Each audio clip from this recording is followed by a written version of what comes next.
Hello, good morning. Ito na. Pinagtatanggal na namin. Ayun. Nagbabalik na naman siya ng mga panel ng mga solar. Ayan.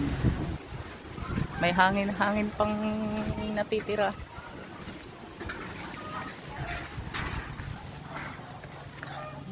Natanggal na yung aking mga gulay. Kukuhanan ko mamaya ng bunga. May mga bunga pa. Ayan.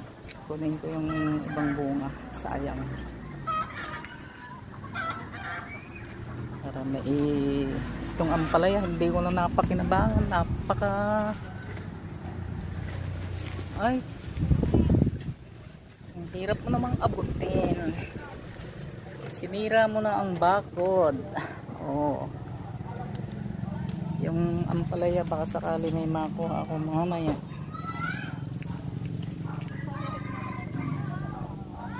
Diyos mio. Oo. Pero kahapon yung mga ampalaya pinulak ko na para kuan. O yung mga halaman ko itinumba ko para itinumba ko sila para hindi sila masira. Pero yung iba ay nadaganan ng mga kaya sira yung paso.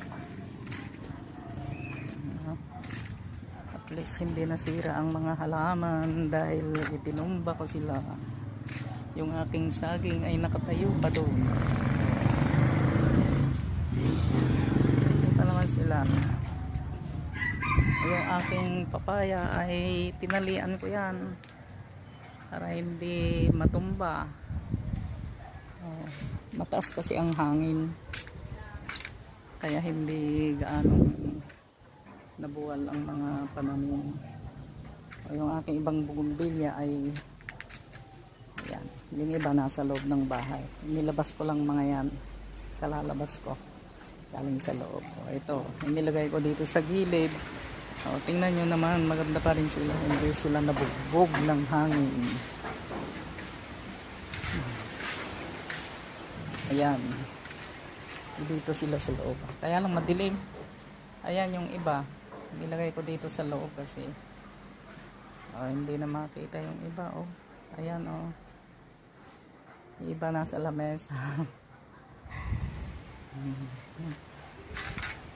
Ang daming kalat.